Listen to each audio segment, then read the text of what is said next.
बिना दीवारों का घर। मनु भंडारी। मनु भंडारी हिंदी साहित्य की उन रचनाकारों में से है जिन्होंने स्त्री पुरुष के संबंधों और समाज के अंतर्द्वंद को अपनी कहानी, नाटक, लघु कथाओं, उपन्यास के माध्यम से दर्शाया है। उनकी प्रमुख रचनाओं के पात्र आपका बंटी, एक इंच मुस्कान, स्वामी, एक प्लेट सैलाब, मैं हार गई, यही सच है, तीन निगाहों की एक तस्वीर, रजनीगंधा, समय की धारा समाज के उस वर्ग का प्रतिनिधित्व करते हैं जहां आम आदमी, विशेषकर महिलाएं, सामाजिक संघर्षों को झेल रही है। मनु भंडारी ने हिंदी साहित्य की कई कालजयी रचनाएं दी जो आज भी प्रासंगिक है और हिंदी साहित्य की अमूल धरोहर कही जा सकती है। बिना दीवारों का घर मनु भंडारी द्वारा लिखित प्रसिद्ध नाटकों की श्रेणी में आता है जो स्त्री पुरुष के संबंध, खासकर आधुनिक शहरी मध्यम वर्गीय जीवन में बदलते रिश्तों के तनाव और नारी स्वतंत्रता के संघर्ष को चित्रित करता है, जहां घर की नई पारंपरिक दीवारों के व्यक्तित्व के सामने अपना अस्तित्व तलाश करती स्वयं खो जाती है। नाटक का प्रमुख पात्र अजीत अपनी पत्नी शोभा के कामकाजी व्यक्तित्व को स्वीकार नहीं कर पाता है और असुरक्षा, अलगाव की भावना से कुंठित हो जाता है। यह नाटक आधुनिक नारी के संघर्ष को, उसकी आत्मसम्मान, उसकी व्यक्तिगत पहचान को मार्मिक ढंग से चित्रित करता है और पाठकों को यह सोचने पर मजबूर करता है कि बदलते समय में मानवीय रिश्ते कितने खोखले हैं। ये नाटक अपने अस्तित्व को तलाश करती शोभा निजी व्यक्तित्व को अजीत के नहीं स्वीकार कर पाने और असुरक्षित महसूस करने और उनके बीच भावात्मक दूरी संघर्ष को चित्रित करता है। प्रथम अंक, प्रथम दृश्य की शुरुआत अजीत के ड्राइंग रूम से होती है। ये बड़ा अस्त व्यस्त है। सवेरे के 8 बजे हैं। भीतर से तानपुरा पर आलाप लेता एक नारी का स्वर सुनाई देता है। हजामत बनाता हुआ अजीत खाली रेजर लिए कुछ खोज रहा है और शोभा को पुकारता है। पूरा घर अस्त व्यस्त है, कोई भी चीज़ नहीं मिल रही। 1 घंटे से ढूंढ रहा हूँ और तुम हो कि बैठी आलाप रही हो।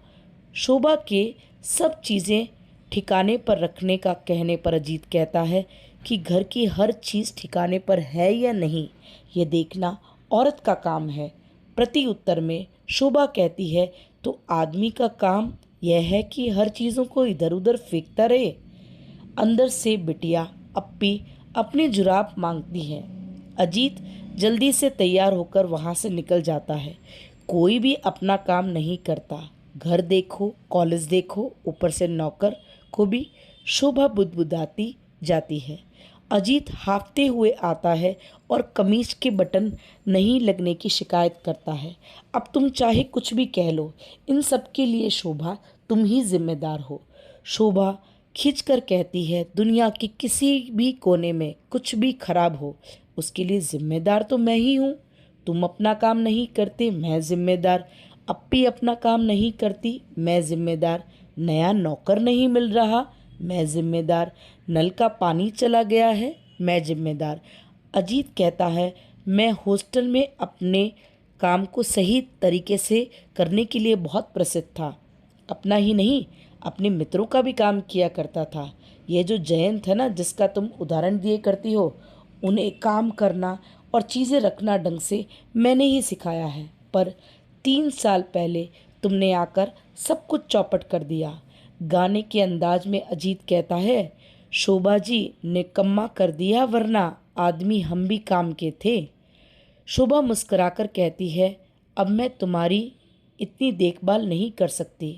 पहले सिर्फ तुम और घर था, अब कॉलेज के साथ ये संभव नहीं है। अजीत के काम करने से मना करने पर वह याद दिलाती है, जब मैं पढ़ती थी तो तुम कैसे अप्पी को भी संभाल लेते थे, काम में भी हाथ बटाते थे, पर अब क्या हो गया है। उत्तर में अजीत कहता है, तब की बात और थी, अब की नौकरी ऐसी अच्छी तनख्वाह देती है कि पूरा ताल निकाल लेती है। जयंत, जो कि अजीत का मित्र है, देखो कितना ऐश कर रहा है अंग्रेजी कंपनी में। इसी बीच मीना, जो कि जनसेवी है, जयंत की पत्नी है, जिसका अब जयंत से तलाक हो चुका है, का प्रवेश होता है। सुबह से शिकायत करती है कि सुना है कि तुम कोलकाता आई हो, जयंत ने खबर दी या तो तुम वे। अक्सर मीना कहती है, मैं आज तुम्हारे गाने का निमंत्रण देने आई हूँ। सुना है तुमने हमारे कार्यक्रम में गाना गाने से मना कर दिया, इसलिए खुद ही बुलाने आना पड़ा। शोभा कहती है अब वह इतना रियाज नहीं कर पाती, इसलिए उसने कार्यक्रम में आने से मना कर दिया है। मीना कहती है मैं आज तुम्हारे गाने का निमंत्रण देने आई हूँ और इसलिए तुमने मना किया तो मुझे खुद ही बुलाने आना पड़ा। शोभा के कहने पर कि मैं अब इतना रियाज नहीं कर पाती हूँ, वह कहती है कि तुम रेडियो पर गा सकती हो, कार्यक्रम में नहीं। प्रत्युत्तर में शोभा कहती है कि जयंत के कहने पर उसे जाना होता है और रेडियो वाले रिकॉर्डिंग भी लगाते हैं। तुम 10 बजे तक रुक जाओ, अजीत से एक बार बात कर लूँ। तुम कहना कि मीना के पूछने पर तुम्हें अब अजीत की इजाज़त लेनी होगी। पर शोभा कहती है अजीत को मेरा इधर उधर जाना पसंद नहीं है और मैं नहीं चाहती जरा सी बात के लिए हमारे बीच तनाव हो। मीना को आश्चर्य होता है कि अजीत ने स्वयं तुम्हें गाना सिखाया और कार्यक्रम में भेजा करते हैं, पर अब यह बदलाव की वजह क्या शोभा? कहती है अजीत शायद पहले से बहुत बदल गए हैं। कभी कभी लगता है शायद मैं बदल गई हूँ। शोभा उसे अप्पी के बारे में बताती है, वह भी अब 6 साल की हो गई है। इसी बीच जयंत, जो कि अजीत का परम मित्र है, शोभा उसे अपना देवर और सलाहकार मानती है, वह मीना का पति है, का प्रवेश होता है। मीना को देखकर जयंत लौटने लगता है, पर मीना उसे रोक लेती है। तीनों के बीच एक लंबी बातचीत चलती है। मीना, जो कि जन सेविका का काम कर रही है, औरतों की मुक्ति का प्रयास कर रही है, बिना रहती है। जयंत, मुझे लगता है कि तुम्हारी नाराज़गी मुझ पर ऐसे ही बनी हुई है। वह उसे रग्गू, जो कि जयंत और मीना का बेटा है, के बारे में पूछती है। मीना के जाने के बाद उसे याद करता है या नहीं। जयंत की सिगरेट पीने पर मीना को कहता है अब तो तुम्हें सिगरेट के धुएं से तकलीफ नहीं होती। इसी बीच मीना शोभा को बार बार कार्यक्रम में आने का अनुरोध करती है, पर अजीत की इजाज़त के बिना वह नहीं जाना चाहती। जीजी, जो कि अजीत की विधवा बहन है, कमरे में प्रवेश करती है। वह अपनी बस यात्रा की सुविधा का जिक्र करते हुए शिकायत करती है। मीना वहाँ से प्रस्थान करते हुए निकलती है। रास्ते में जयंत उसे छोड़ने के लिए कहता है। शोभा कहती है मेरी क्लास 12 बजे से है। जयंत और मीना के तुरंत बाद अजीत आता है। शोभा अजीत को मीना और जयंत के आने के बारे में बताती है और वो कहती है कि वह उसे छोड़ने गया है। लगता है दोनों के मन में हल्का सा अफसोस है। साथ ही मुझे कल के कार्यक्रम में आने का निमंत्रण देने आई थी। शोभा कहती है कि उसने मना कर दिया। अजीत भी इस बात की स्वीकृति देते हुए कहता है आखिर कहाँ कहाँ जाओगी? कॉलेज, घर, बच्ची, इन कार्यक्रमों का कोई अंत नहीं है। इसी दौरान फ़ोन पर पता चलता है कि जयंत 11 बजे वापस यहाँ आने वाला है और मेहता जी से कहकर नौकर को भेजा है। अजीत की प्रतिक्रिया शोभा को असहज महसूस होती है। अजीत शोभा को पूछता है कि 12 बजे तुम्हारी क्लास है, तुम तो मेरे साथ नहीं जयंत के साथ जाओगी ना? इसी दौरान मीना का फ़ोन अजीत के पास आता है। ज़्यादा दबाव डालने पर अजीत शोभा को कार्यक्रम में भेजने के लिए हाँ कर देता है और शोभा को कार्यक्रम में जाने के लिए कहता है। घर में नए नौकर बंशीलाल का प्रवेश होता है, जो मेहता साहब के कहने पर वहाँ पर आया है। नौकर से लंबी बातचीत होती है और उसे वापस भेज दिया जाता है। जीजी अजीत से कहती है अजीत, अब वह जमाने गए, मर्द नौकरी कर लेते थे और औरत घर का सारा काम। जब से औरत ने नौकरी की है, आदमी को भी घर के काम में हाथ बटाना चाहिए। अजीत कहता है किसने कहा औरतों की नौकरी करे? उसकी नौकरी के पीछे क्या पति और बच्चे मारे मारे फिरेंगे? दूसरे अर्थों में ऐसा कहा जा सकता है कि अजीत औरतों के नौकरी के पक्ष में नहीं है। शोभा कहती है, विदेशों में इतनी औरतें काम करती हैं, क्या उनके पति अपने जीवन में मारे मारे फिरते रहे होंगे? कोई तो बीच का रास्ता होगा ना। अजीत बात बीच में छोड़कर ऑफिस के लिए रवाना हो जाता है। जीजी शोभा को कहती है कि जितना भी तुम कहो शोभा, तुम्हें ही खुद को ढालना होगा। अजीत ना आज सुधरेगा न कल। उसने खुद के साथ साथ अप्पी को भी बिगाड़ रखा है। वह बिखरे खिलौने समेटने लगती है। इसी दौरान जयंत का प्रवेश होता है।